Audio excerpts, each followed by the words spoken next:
Let's go try this. Master Lumpia for Mrs. Irma. It's from Lola Boy. There she is. Let's go. Pagdating ko dito, napaka-behind tayo talaga sa technology. Sa tagal ko naman dito, nakapag-adjust din. Habang ang iba na naghahanap ng swerte sa Maynila, si Oscar, malakas ang pakiramdam na narito sa lista ang swerte niya. Dami. Juicy. Magtrabaho sa pagsaka ng isda, siya'y binatan. Oh, yummy. Negosyo nitong rentahan ng bangka. Una, nung dumating ako dito, It's so yummy when had the sauce. ano yung culture ng tao, ano yung ugali nila, saka yung mga produkto, nag-observe ako. Pero unti-unti raw nalugi ang kanilang negosyo.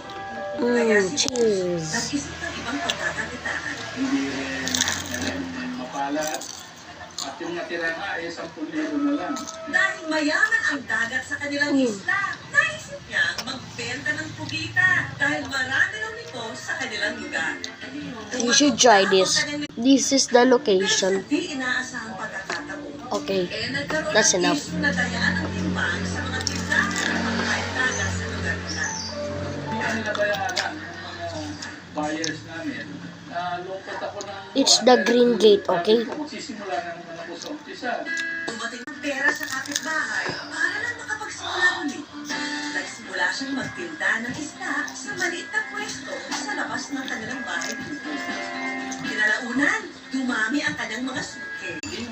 Mauulos din siya kung maghapon hanggang Ooh. doon na nagsimula, nakakaipon naman. Yung pinakutan sa akin ng ating kapitbahay, ay naibalik ko agad. Naibalik ka rin niya ang It's so yummy. pesos kada araw ang kita niya. Ang dating nakatira sa bahay kubo,